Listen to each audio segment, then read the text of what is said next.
दोस्तों welcome back to my channel. दोस्तों हम पढ़ रहे हैं एनसीईआरटी जियोग्राफी क्लास 9 का लेसन नंबर 2। हम पढ़ लिए थे आपका मैदानों के बारे में ना, जो गंगा यमुना सिंधु नदी ब्रह्मपुत्र नदी जो मैदान बनाती हैं। ठीक है, तो सबसे पहले हमने पढ़ा था क्या बनता है भावर।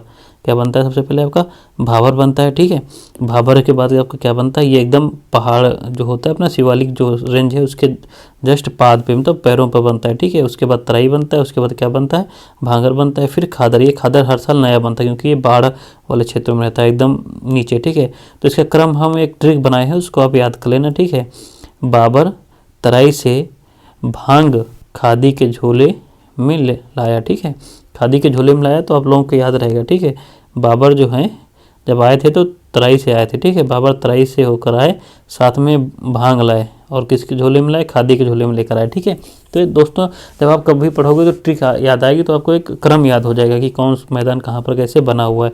तो इतना हमने पढ़ लिया था। अब पढ़ते हैं प्रायद्वीप पठार। तो दोस्तों हम पठार के बारे में पहले ही पढ़ चुके हैं।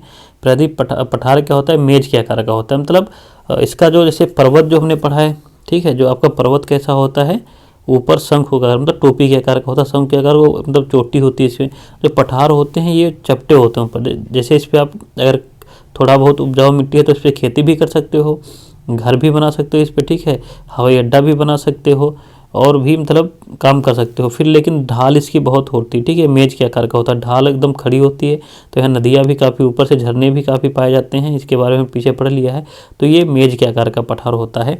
ठीक है, इंडिया में पठार आपका कहाँ पाया जाता है, तो आपको पढ़े हो दक्कन का पठार पाया जाता है। ठीक, दक्कन का पठार पाया जाता है ना, जो त्रिभुजाकार का है। तो वही चीज़ यहाँ पर भी लिखी है, बस उसको एक बार पढ़ लेना है। ठीक है, तो ये पठार बनता किससे है, तो पुराने क्रिस्टलीय अग्नेय तथा रूपांतरित शैलों से बना होता है। ठीक है, ये भी आप पीछे पढ़ चुके हो। क्रिस्टलीय अग्नेय रूपांतरित शैलों से ये बने होते हैं। जैसे गोंडवाना भूमि के टूटने एवं अपवाह के कारण, अपवाह मतलब बहने के कारण, ठीक है, अपवाह के कारण बना था तथा ये, ठीक है, गोंडवाना भूमि के टूटने से ना जो आपका यहाँ पर पठार है। ठीक है, तथा यही कारण है कि यह प्राचीनतम भूभाग का एक हिस्सा है। तो प्राचीन है अपने भारत का जो प्रायद्वीप पठार है ना, ठीक है, काफ़ी पुराना है क्योंकि गोंडवाना की भूमि के टूटने और प्रवाह के कारण बना था, इसलिए काफ़ी प्राचीन है। ठीक है, इस पठारी भाग में चौड़ी तथा छिछली घाटियाँ एवं गोलाकार पहाड़ियाँ हैं, क्योंकि पहाड़ियाँ ज़्यादा मतलब हिमालय तरीके से एकदम शंख के आकार की नहीं है। ठीक है, इस पठार के दो भाग हैं। ठीक है, मुख्य दो भाग हैं। ठीक है, वो कौन से मुख्य दो भाग, ठीक है, मध्य उच्च भूमि तथा दक्कन का पठार। ठीक है, मध्य उच्च भूमि और दक्कन का पठार। तो मध्य तो जो इंडिया के एकदम मध्य में पड़ता है, और दक्कन पठार थोड़ा दक्षिण में पड़ता है। ठीक है, और नर्मदा नदी के उत्तर में प्रायद्वीप पठार का वह भाग जो कि मालवा के पठार के अधिकतर भागों में फैला हो ना, मालवा वगैरह नर्मदा नदी के उत्तर में, उसे हम क्या कहते हैं, मध्य की उच्च भूमि के नाम से जाना जाता है। ठीक है, इसमें कौन कौन सी श्रृंखला आपकी, विंध्य श्रृंखला है। ठीक है, ठीक है, दक्षिण में सतपुड़ा श्रृंखला तथा उत्तर पश्चिम में अरावली है। दोस्तों ये जो मध्य है ये आपका देखो फिगर बना हुआ है, आपको फिगर से ज़्यादा क्लियर होगा। आपको हम इसके बारे में फिगर दिखा देते हैं, क्योंकि वहाँ से आप पढ़ोगे पीछे शायद इसका फिगर दिया हुआ हमको दिखाया था ना, फिगर कहीं पर, कहाँ गया इसका फिगर दोस्तों, क्योंकि आप जब फिगर से पढ़ोगे ये देखिए ये है। ठीक है, ये मध्य वाला आपका पठार है, कौन सा, ये एरिया आपका जो आपका आएगा ये मध्य वाले पठार में मध्य उच्च भूमि में आएगा। ठीक है, ये, ठीक है, देखो इसका पश्चिम में क्या है आपकी, ये आपकी पश्चिम में क्या है, अरावली श्रेणी है। ठीक है, ये आपको ध्यान रहेगा। ठीक, पश्चिम में क्या है इसकी, अरावली। ठीक है, दक्षिण में क्या है, ये बिंदी श्रेणियाँ हैं, सतपुड़ा श्रेणियाँ है। ठीक है, और यही आपका मलावा पठार है। ठीक है, और इधर आपको जाओगे, ठीक है, देखो छोटा नागपुर आपका पड़ता है यहाँ पर। ठीक, छोटा नागपुर पठार। तो यही इतना आपका, ठीक है, क्या है आपका, ये पूरा जो अपने किया हमने, ये है आपका मध्य उच्च भूमि। और ये नीचे वाला जो है आपका, ठीक है, दक्कन का पठार आता है नीचे। ठीक है, ये यहाँ से देखो लिखा है ना दक्कन पठार। ये आपका दो भाग, मुख्य भाग है, एक मध्य वाला है जो मध्य में आता है, और एक नीचे वाला दक्कन का पठार। ये पूरा ये भी त्रिभुजाकार, पूरा ही त्रिभुजाकार का है। ठीक है, देखो ये आपका पूरा हुआ त्रिभुजाकार का बना हुआ है, तो ये पूरा त्रिभुजाकार का है, ऐसा कोई बात नहीं। तो ये आपका पहाड़ हो गया। यहाँ पर क्या क्या चीज़ें मिलती हैं, कौन कौन सी नदी निकलती है, जैसे माही नदी देखो, यही हमने बताया था ना, कर्क रेखा को 2 बार काटती है। कमेंट बॉक्स में पिछले लेक्चर में बताया था, आप बताना इसको। ठीक है, देखो ये महादेव पहाड़ियाँ हैं, तो ये आपके मध्य उच्च भाग में पड़ती हैं पठार के। ठीक, छोटा नागपुर है, तो आप यही चीज़ आपको वहाँ पर बताएगी। दक्कन पठार के बारे में भी हम पढ़ेंगे, नीलगिरी पहाड़ियाँ पड़ती हैं, कावेरी नदी से में आती है, अन्नामलई, देखिए अन्नामलई, ठीक है, अनाई मूड़ी, ये सब पहाड़ियाँ इसमें पड़ती हैं। देखिए कार्डामोम पहाड़ियाँ, ठीक है, ये पड़ती हैं आपकी। जो कृष्णा नदी है, कोंकण है इसको, ठीक है, इसको पश्चिमी घाट बोलते हैं, इसको कोरोमंडल तट बोलते हैं, इसको मालाबार तट बोलते हैं, इसको उत्तरी सरकार बोलते हैं। ठीक है, ये चीज़ें आपको याद होनी चाहिए, ठीक है। या आप अच्छे से मैप में देख लेना, ठीक है। मालाबार तट किधर है आपका, पश्चिम साइड में है, और ठीक है मालाबार तट और फिर कोंकण, ठीक है, ये मुंबई के आसपास का एरिया कोंकण बोलते हैं, ठीक है। और इधर आपका पूर्व साइड में कोरोमंडल तट बोलते हैं, जैसे चेन्नई वगैरह के आसपास का, ठीक है, जो तमिलनाडु से लगा हुआ एरिया। और ये आपका उड़ीसा वगैरह आंध्र प्रदेश से जो लगा हुआ एरिया है, इसको क्या बोलते हैं, उत्तरी सरकार बोलते हैं। चीज़ें आपको ध्यान रखना चाहिए, ठीक है। यही आपका हम अब पीछे जाके पढ़ेंगे, ठीक है, जो हम पढ़ रहे थे अभी पठार के बारे में। तो ये पढ़ लिया ना। तो मध्य उच्च भूमि है, तो मध्य उच्च भूमि में पढ़े नाम से जाना जाता है, क्या क्या क्या इसमें पाया जाता है भी पढ़ लिया आपने, ठीक है। बिंद श्रृंखला पाई जाती है, ठीक है। इसमें क्या है आपकी बिंद श्रृंखला है, अभी आपने देखा, ठीक है। दक्षिण में, ठीक है, सतपुड़ा श्रृंखला, उत्तर पश्चिम में अरावली से घिरी हुई है, पश्चिम में है धीरे धीरे राजस्थान के बलुई तथा पथरीले मरुस्थल से मिल जाता है, क्योंकि आगे देख रहे हो आप, आपका क्या है, पश्चिम में क्या है, राजस्थान है आपका, ठीक है। तो उसमें कोई याद नहीं, वही चीज़ लिखना है, फिगर से तो वही चीज़ लिख दो ये, ठीक है। इसमें कोई दिक्कत नहीं होनी चाहिए।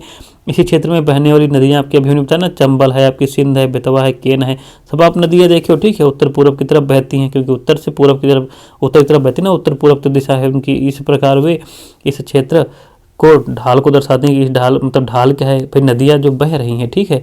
आप जैसे आपने इसमें देखा, ठीक है, यही नदी आपकी बताए हैं अभी कौन सी, देखो ये चंबल नदी है, आपको क्या उत्तर में जा रही, थोड़ा थोड़ा इसी दशा क्या है पूर्व की तरफ हो जाती है। देखो ये बेतवा नदी है, ठीक है, ये देखो सोन नदी है, ठीक है। ये सब नदी हैं, ये आपकी बहके से मिल रही हैं, ठीक है। तो ये चीज़ें हैं आपकी, इसकी नदियाँ हो गई, ठीक है।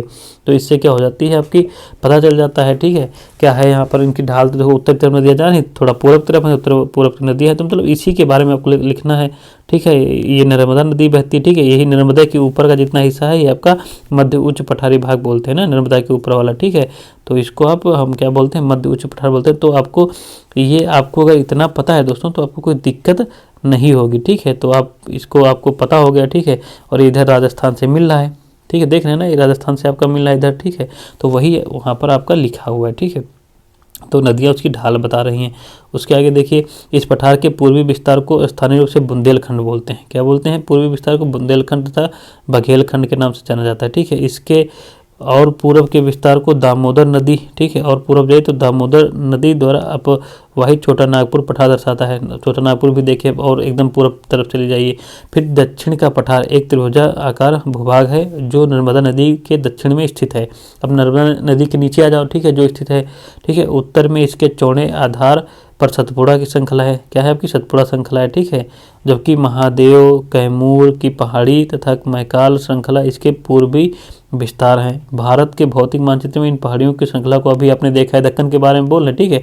दक्षिण का पठार पश्चिम में ऊंचा एवं पूर्व की ओर कम ढाल है ना, पश्चिम की साइड में थोड़ा ज़्यादा ऊंचा है और पूर्व की तरफ ढाल क्या है उसकी थोड़ा कम है, ठीक है। इस पठार का एक भाग उत्तर पूर्व में भी देखा जाता है, जिसे स्थानीय रूप से मेघालय कहते हैं ना। यही आपका पठार मेघालय तक गया हुआ है, जैसे कार्बी एंगलोंग पठार, ठीक है, कार्बी एंगलोंग पठार तथा उत्तर कछार पहाड़ी के नाम से जाना जाता है। मेघालय में जो है उसको क्या बोलते हैं, कार्बी एंगलोंग पठार तथा उत्तर कछार पहाड़ी के नाम से जाना जाता है। यह एक भ्रंश के रूप द्वारा छोटा नागपुर पठार से अलग हो गया। भ्रंश मतलब बीच से मतलब टूट जाना, ठीक है।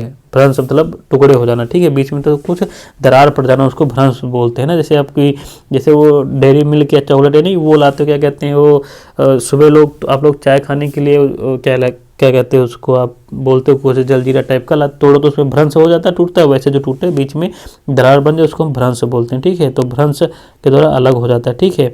इस पश्चिम से पूर्व की ओर 3 महत्वपूर्ण श्रृंखलाएं हैं, गारो, खासी और जयंतिया, ठीक है। तो आपको बारे में पीछे आपने मैप में भी देखा था, हमने सब बताया था इनके बारे में, तो एक बार और देख लेना। दक्षिण के पठार के पूर्वी एवं पश्चिमी सिरे पर क्रमशः पूर्वी तथा पश्चिमी घाट स्थित हैं। जैसे अभी बताया ना, पश्चिम में पश्चिमी घाट, पूर्व में पूर्वी घाट, ठीक है। तो पश्चिम में आपने भी पढ़ा था कोंकण है, कोरोमंडल तट है, पूर्व में माराबाल, ठीक है, और वो उत्तरी सरकार है, ये तो आपने अभी पढ़ा, ठीक है। पश्चिमी घाट थोड़ा जो है ना, पश्चिमी घाट पश्चिमी तट के समांतर स्थित है, वे सतत हैं तथा उन्हें केवल दर्रों के द्वारा ही पार किया जा सकता है। भारत के भौतिक मानचित्र में थाल घाट, भोर घाट और पाल घाट की स्थिति ज्ञात करें। देखो ये जो दर्रे बुक में नहीं बने हुए, एटलस में देखना, देखो ना पश्चिमी घाट में जब भी आप कभी जाओगे पश्चिम में, जैसे जब आप भी कर्नाटक वगैरह जाओगे, ठीक है, तो वहाँ पर देखोगे दर्रों से मतलब ट्रेन की पटरियाँ और सड़क कटी है, इन्हीं के द्वारा पार कर सकते हो, ठीक है। अदरवाइज बीच में हल्की फुल्की पहाड़ियाँ रहती हैं गोलाकार, जैसे आपने पढ़ा, ऊपर एकदम ऐसी नहीं होंगी, ऐसी रहेंगी, तो सड़कें बनाना थोड़ा संभव होता है। तो काट पीट के बना दी गई सड़कें। ये तो पहले तो थालघाट, भोरघाट और पालघाट की इनसे ही आप पार कर सकते थे, ठीक, दर्रों के द्वारा। और पश्चिमी घाट पूर्वी घाट की अपेक्षा थोड़ा ऊंचे हैं, और पूर्वी घाट जो है ना 600 मीटर की औसत ऊंचाई है पूर्वी घाट की, और जबकि पश्चिम घाट की औसत ऊंचाई 900 से 1600 मीटर के आसपास है। समझ गए ना। पूर्वी घाट का विस्तार जो है महानदी घाटी से दक्षिण में नीलगिरी तक है। अभी नीलगिरी नदी दिखाए थे ना, पहाड़ियाँ नीचे और महानदी ऊपर है यहाँ पर, ठीक, उड़ीसा के पास, ठीक है, और नीलगिरी नीचे है, तो मतलब यहाँ तक विस्तार है उनका, ठीक है। ये अनियमित है मतलब पूर्वी घाट, ठीक है, ये तो मतलब टूटे फूटे हैं पूर्वी घाट ना। एक एवं बंगाल की खाड़ी में गिरने वाली नदियों ने इनको काट दिया है, जैसे मतलब ऐसे ऐसे मतलब बना हुआ है, ठीक, पूर्वी घाट की काफ़ी नदियाँ उसमें गिरती हैं बंगाल घाटी में, तो पूर्वी घाट को काट दिया, इसलिए यह अनियमित है। पश्चिमी घाट में पर्वतीय वर्षा होती है, यह वर्षा घाट के पश्चिम ढाल पर आर्द्र हवा के टकराकर ऊपर उठने के कारण होती है। देखो पश्चिमी ढाल थोड़ा बताया गया आपका, थोड़ा ऊंचा है, तो अरब सागर से तो हवाएं चलती हैं, पहाड़ी से टकरा जाती हैं, ऊपर उठ के और बारिश करती हैं, इसलिए बारिश हो जाती है। पश्चिमी घाट को विभिन्न स्थानीय नामों से जाना जाता है, ठीक है, जैसे पश्चिमी घाट की ऊंचाई उत्तर से दक्षिण की ओर बढ़ती है। जब उत्तर से नीचे जाओगे दक्षिण की ओर, तो उसकी ऊंचाई क्या हो जाएगी, बढ़ती जाएगी।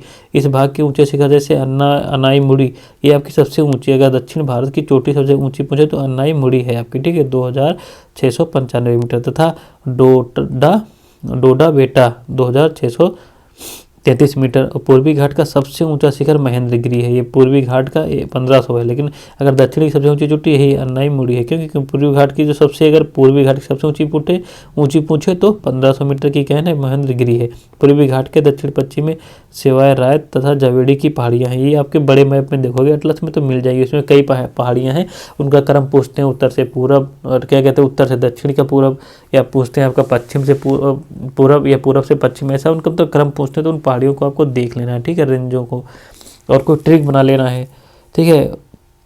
उडंग मंडलम जिसे ऊटी के नाम से जाना जाता है, तथा कोडाई कनाल जैसे प्रसिद्ध पहाड़ी नगरों की स्थित मानचित्र में, ये आपके क्या है, आपके पूर्वी घाट में है, ठीक है, तट में है, इनको आपको उसमें मैप में ढूंढना है, ठीक है। प्रायद्वीप पठार की एक विशेषता यहाँ पाई जाने वाली काली मृदा है, क्योंकि काली मृदा, ठीक है, जिसे दक्कन ट्रैप के नाम से भी जाना जाता है, ठीक है, इसकी उत्पत्ति ज्वालामुखी से, क्योंकि काली मृदा है वही राख वगैरह, कोयले की राख वगैरह से बनती है, तो ज्वालामुखी से बनी हुई है, ठीक है।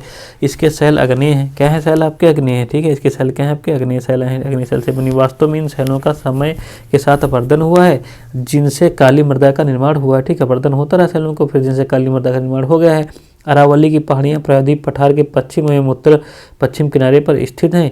ये बहुत अधिक अपर्दित एवं खंडित पहाड़ियाँ हैं। ये गुजरात से लेकर दिल्ली तक दक्षिण पश्चिम एवं उत्तर पूर्व दिशा में फैली हुई हैं। अभी अपने अरावली की रेंज आपने देखा है। अब पढ़ते हैं मरुस्थल, ठीक है। मरुस्थल के बारे में आपको एक बार पढ़ते हैं कि मैप, चलो पहले पढ़ ही देते हैं, फिर मैप दिखा देंगे आपको। तो अरावली के पहाड़ी के जो उधर है पश्चिम में, उसको क्या कहेंगे हम, थाल का मरुस्थल कहते हैं। क्या कहते हैं, थाल का मरुस्थल कहते हैं। यह बालू के टिम्बों से ढका एक तरंगित मैदान है। इस क्षेत्र में प्रति वर्ष 125 मिमी से कम ही वर्षा होती है, ठीक है। इस शुष्क जलवायु वाले क्षेत्र में वनस्पति बहुत कम, भाई वर्षा कम होती है वनस्पति भी बहुत कम होगी, ठीक है। कुछ वर्षा के टाइम में कुछ नदियाँ दिखाई देती, मतलब सरिताएं थोड़ा, जो छोटी नदियाँ होती हैं उनको सरिताएं बोलते हैं, ठीक है। और उसके बाद वे बालू में क्या हो जाती हैं, विलीन हो जाती हैं। पर्याप्त जल नहीं मिलने से वे समुद्र तक पहुँच ही नहीं पाती, क्योंकि बारिश बहुत कम होती है, ठीक है। तो बारिश में ही निकलती हैं। और जैसे अब वैसी नदी है कि केवल लूनी ही एक इस क्षेत्र की सबसे बड़ी नदी है, लूनी, ठीक है। ध्यान कहाँ पर है, बरकान अर्धचंद्राकार बालू का टीला का विस्तार बहुत अधिक क्षेत्र पर होता है ना। बरकान के बारे में पूछ भी सकता है, ठीक है, कहाँ पाए जाते हैं। लेकिन लंबोद टीले भारत पाकिस्तान सीमा के समीप प्रमुखता से पाए जाते हैं। लंबोद टीले कहाँ, भारत पाकिस्तान सीमा के पास पाए जाते हैं। यदि आप जैसलमेर जाएँ तो बरकान के, ठीक है, समूह देख सकते हैं, ठीक है। देखो भारतीय मरुस्थल आपका दिया है, वहाँ की पहनावट है। तो एक बार आप फिगर में देख लीजिए भारतीय मरुस्थल को, देखिए ये आपका भारतीय मरुस्थल है, ठीक है।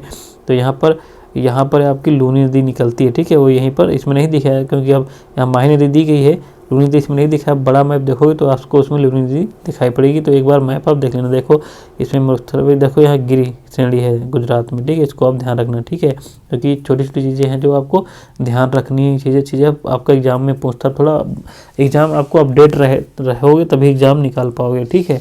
तो ये चीज़ें आप ध्यान रखना, ठीक है। तो ये आपका मरुस्थल है, यहाँ पर बरकान दिखाई देता है, ठीक है। तो ये बरकान वगैरह टीले होते हैं, तो ये पीछे भी पढ़ चुके पाठों में। तो ये चीज़ें हो गई मरुस्थल के बारे में, ठीक है। उसके बाद मरुस्थल के बारे में और कुछ बरकान वगैरह देख सकते हैं, ठीक है। तो ये मरुस्थल भी हो गया। आगे देख लेते हैं तटीय मैदान के बारे में। तटीय मैदान जैसे अब पश्चिमी तटीय मैदान होगा, पूर्वी तटीय मैदान होगा, ठीक है, और कोई प्रायद्वीप पठार के किनारों से संकीर्ण तटीय पट्टियों का विस्तार है, ठीक है। देखो तटीय मैदान ये हैं आपके, ठीक है। ये देखिए आप मैप, मतलब मैप ओरिएंटेड आप यही तटीय मैदान है आपके, ठीक है। ये आपके क्या है, आपके ये सब आपके तटीय मैदान है, ठीक है। ये इसको मतलब ये देखो, अब तो इसकी देख सकते हो, ये तटीय मैदान है, ठीक है। यहाँ से ये सिस्टम जो है आपका ये तटीय मैदान है, ठीक है। तो ये आप देख सकते हो। तो पूरब में थोड़ा तटीय मैदान चौड़े हैं और पश्चिम में थोड़ा क्या है, सकरे हैं तटीय मैदान, ठीक। पश्चिम में थोड़ा क्या है आपके सकरे हैं, और पूरब में देखो थोड़ा मतलब पश्चिम में साइड क्या है एकदम बराबर, थोड़ा मतलब टूटे फूटे कम है, और पूरब में थोड़ा तटीय मैदान क्या है, थोड़ा टूटे फूटे ज़्यादा हैं, ठीक है। यहाँ पर नदियाँ जो आती हैं डेल्टा भी बनाती हैं, और पश्चिम में नदियाँ कम ही आती हैं, ठीक है। यही नर्मदा और तापी मुख्य नदियाँ आती हैं तो एस्चुरी बनाती हैं, ठीक है। ये डेल्टा बनाती भी नहीं है। तो इन्हीं के बारे में आपको पढ़ोगे, और कुछ नहीं पढ़ोगे, ठीक है। इन्हीं के बारे में पढ़ना है कैसा क्या है, तो आपका यहीं से मैप से आपका क्लियर हो जाता है, ठीक है। तटीय मैदानों के बारे तो पश्चिम में अरब सागर से लेकर पूरब में बंगाल की खाड़ी तक विस्तृत है ना तटीय मैदान। पश्चिम में से अरब सागर से लेकर पूरब में बंगाल की खाड़ी तक, यही तो आपकी तटीय मैदान होगा कि नहीं, ठीक है। ये थोड़ा चौड़ा है इधर वाला, तो थोड़ा चौड़ा है, ठीक है। फिर पश्चिम तट, पश्चिमी घाट तथा अरब सागर के बीच स्थित एक संकीर्ण मैदान है, मतलब थोड़ा सकरा मैदान है। इस मैदान के 3 भाग हैं। सबसे ऊपर से पढ़ा था अपने कोंकण, ठीक है, मुंबई तथा गोवा जाता है। मध्य भाग को कन्नड़ बोलते हैं, क्या बोलते हैं, कन्नड़। तो याद रखना दोस्तों, सबसे ऊपर उत्तर में कोंकण, मध्य भाग को कन्नड़ एवं नीचे को मालाबार तट बोलते हैं। अभी आपने मालाबार कोंकण उसमें लिखा देखा था, कन्नड़ नहीं देखा, तो यहाँ पर आपका आ जाता है क्या कहते हैं, ये आपका कोंकण हो गया और ये आपका कन्नड़ हो गया, और नीचे ये क्या हो गया आपको मालाबार, 3 भाग हो गए, ठीक है। तो ये चीज़ आप ध्यान रखना। एवं दक्षिणी भाग को मालाबार तट कहा जाता है, ठीक है। सबसे दक्षिणी भाग को मालाबार तट, ये मालाबार तट हो गया, समझ गए। बंगाल की खाड़ी के साथ विस्तृत मैदान चौड़ा है एवं समतल है, ठीक है। थोड़ा समतल ज़्यादा है, ठीक है। ये थोड़ा मतलब ऊंचा ज़्यादा, पीछे भी पढ़े थे। उत्तरी भाग में इसे उत्तरी सरकार, यहाँ पर आपका बोले थे ना उत्तरी सरकार है, यहाँ पर उत्तरी सरकार, इसको क्या बोलते हैं, उत्तरी सरकार बोलते हैं, ठीक है। ये चीज़ आप ध्यान रखना, उत्तरी सरकार बोलते हैं, ठीक है, कहा जाता है। जबकि दक्षिण भाग में, और ये दक्षिण भाग क्या है आपका, कोरोमंडल तट पढ़े थे, क्या पढ़े थे इसको, कोरोमंडल तट पढ़े थे ना, यहाँ पर लिखा था कोरोमंडल तट, ठीक है। कोरोमंडल तट इसको बोलते हैं, ठीक है, ध्यान रखना, तट के नाम से जाना जाता है। इसमें नदियाँ महानदी, गोदावरी, कृष्णा, कावेरी इस तट पर विशाल डेल्टा का निर्माण करती हैं। चिल्का झील पूर्वी तट पर स्थित है, उड़ीसा में, ठीक है। यहाँ पर चिल्का झील उड़ीसा में स्थित है, ठीक है। तो ये आप याद रखना, एक महत्वपूर्ण भूलक्षण है इसका, ठीक है, चिल्का झील है। तो यही चीज़ मतलब जो मैप में देखिए वही चीज़ को आप लिखना है। देखो चिल्का झील भारत में खारे पानी की, ठीक है, सबसे बड़ी झील है, तो आपको याद रखना, ठीक है। यह उड़ीसा में महानदी डेल्टा के दक्षिण में स्थित है, ठीक है, ठीक है। ये चीज़ आपको याद रखना है। अब द्वीप समूह क्या है आपका, लक्षद्वीप है और नागालैंड है, ठीक है। तो आप पहले देख चुके हो, भारत का मुख्य स्थल भाग अत्यधिक विशाल है। इसके अतिरिक्त भारत में 2 द्वीपों का समूह भी स्थित है, ठीक है। इन द्वीपों को आप जानते ही हो, ठीक है, एक अंडमान निकोबार है, एक लक्षद्वीप है।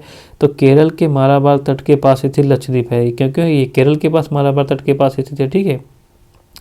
और यह द्वीपों के समूह, तो यह छोटे छोटे द्वीपों के समूह है, और ये प्रवाल से बने हुए हैं। किससे बने हुए हैं, प्रवाल से, ठीक है। प्रवाल के बारे में बता दिया गया, ठीक है। इनको लकाद्वीप, मिनिकॉय तथा एमीन द्वीप के नाम से जाना जाता है, ठीक है। ये आपका लकाद्वीप, ठीक है, मिनिकॉय, ठीक है, अमीन द्वीप के नाम से जाना जाता है। ये चीज़ें आप ध्यान रखना। 1973 में इनका नाम लक्षद्वीप रखा गया। यह 32 वर्ग किलोमीटर छोटे छोटे क्षेत्रों में फैला है। कितने हैं आपका क्षेत्र, 32 वर्ग। और कावरत्ती द्वीप इसकी क्या है, प्रशासनिक मुख्यालय, मतलब इसकी राजधानी है कावरत्ती, ध्यान रखना ना। इस द्वीप समूह पर पादप तथा जंतु के बहुत से प्रकार पाए जाते हैं। पिटली द्वीप, जहाँ मनुष्य का निवास नहीं है, वहाँ एक पक्षी अभयारण्य है, ठीक है। तो आप रखना, पक्षी अभयारण्य है पिटली द्वीप में। अब बंगाल की खाड़ी, ठीक है, अब क्या पढ़ोगे, बंगाल की खाड़ी ना। अब बंगाल की खाड़ी में आ जाइए, उत्तर से दक्षिण की तरफ एक फैले द्वीपों की श्रृंखला को ध्यान से देखिए, ठीक है। इसको क्या बोलते हैं, अंडमान निकोबार द्वीप बोलते हैं, क्या बोलते हैं इसको, बंगाल की खाड़ी में कौन सा द्वीप है, अंडमान और निकोबार द्वीप है। यह द्वीप आकार में थोड़ा बड़े हैं, क्या है तुम्हारा, थोड़ा आकार में क्या है, ये बड़े हैं, क्योंकि लक्षद्वीप से तो बड़े ही है ना, ठीक है, और संख्या में भी ज़्यादा है। ठीक है, तो प्रवाल भित्त के बारे में चाहे दोबारा पढ़ के बता दें, पीछे भी बता चुके हैं। एक मतलब प्रवाल पॉलिप्स कम समय तक जीवित रहने वाले सूक्ष्म प्राणी है। ठीक है, कम पॉलिप्स ना, प्रवाल पॉलिप्स कम समय तक जीवित रहते हैं। ठीक है, ये जो कि समूह में रहते हैं, इनका विकास छिछले तथा गर्म जल में होता है। ये भी याद रखना, इनका विकास कहाँ पर, भी क्वेश्चन आपका पूछ सकता है, क्योंकि थोड़ा आपको बहुत अंदर से क्वेश्चन पूछता है ना। इनसे कैल्शियम कार्बोनेट का क्या होता है, स्त्राव होता है, ये भी ध्यान रखना। ठीक है, प्रवाल स्त्राव एवं प्रवाल अस्थियाँ टीले के रूप में निफेचित होती हैं। जब स्त्राव होता है, उनकी अस्थियाँ टीला बनाती रहती हैं, उनके ऊपर नए पॉल आते रहते हैं। ठीक, प्रवाल आते रहते हैं, वो मरते रहते हैं, अपना कंकाल और घर छोड़ते रहते हैं अस्थियाँ। ठीक, उस पर और नए, तो इसीलिए आपका पहाड़ी बन जाती है। ठीक है, नीचे मुख्यतः 3 प्रकार के होते हैं ये, प्रवाल रोधिका, ठीक है, तटीय प्रवाल भित्त, ठीक है, और प्रवाल वलय द्वीप। ऑस्ट्रेलिया का ग्रेट बैरियर रीफ भी है प्रवाल रोधिका का अच्छा उदाहरण है ना, तो ध्यान रहेगा। ये जो ऑस्ट्रेलिया का ग्रेट बैरियर रीफ है वो किसका, प्रवाल रोधिका का अच्छा उदाहरण है। प्रवाल वलय द्वीप गोलाकार या हार्स सु आकार वाले रोधिका होते हैं। ठीक है, प्रवाल द्वीप क्या होते हैं, ये आपके गोलाकार या हार्स सु आकार वाले रोधिका होते हैं। ठीक है, जितने भी प्रवाल द्वीप होते हैं, तो ये चीज़ें आपका ध्यान रखना। तो अंडमान निकोबार द्वीप क्या होते हैं आपके, तो देखिए कि ना, यह द्वीप समूह आकार में बड़े संख्या में बहुल तथा बिखरे हुए हैं। यह द्वीप समूह मुख्य 2 भागों में बटा है। ठीक है, कौन सा है, उत्तर में अंडमान है, दक्षिण में निकोबार है। ठीक है, और इस द्वीप को हम निजमित बोलते हैं। क्या बोलते हैं, निमज्जित। निमज्जित माने दोस्तों होता है, जैसे ये आपका जो लिखा हुआ ना निमज्जित, निमज्जित मतलब वर्ड भाई ये पूछ सकता है, क्योंकि कभी निमज्जित लिखा हुआ तो इसका दूसरा वर्ड मतलब डूबा हुआ। क्या बोलते हैं, डूबा हुआ, मतलब डूबा हुआ या पानी में, मतलब जो मतलब पानी में निमज्जित हो, मतलब डूबा हुआ, उसको बोलते हैं। तो डूबा हुआ ला लिख गए है, डूबा हुआ। ठीक है, तो मतलब ये याद रखना, कभी डूबा हुआ कौन सा द्वीप है तो आपको पूछ सकते हैं ना, पानी में है ना, पूर्णतः पानी में।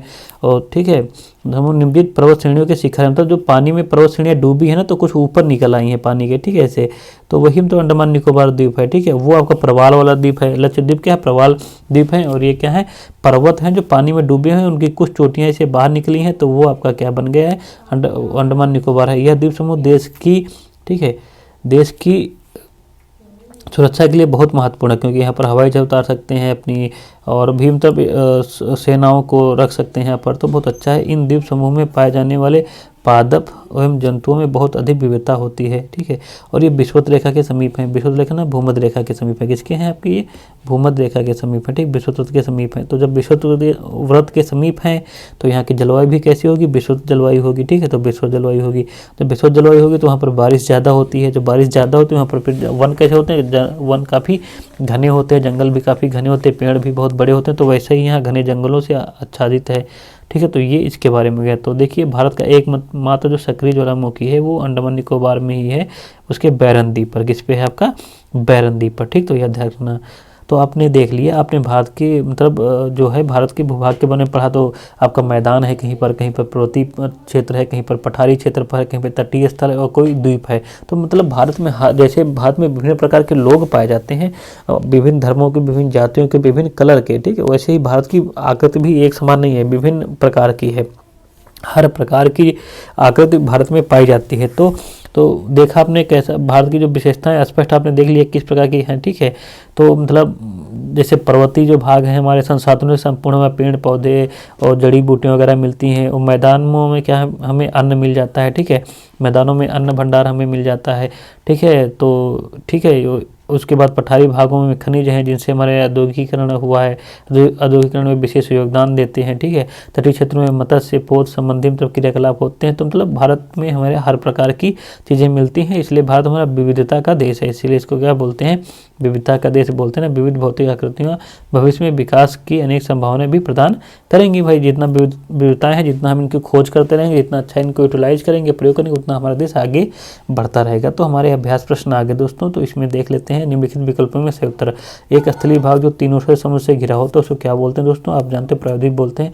ठीक है, तो आपको अपने आप उत्तर बताना है इसको कमेंट बॉक्स में ना।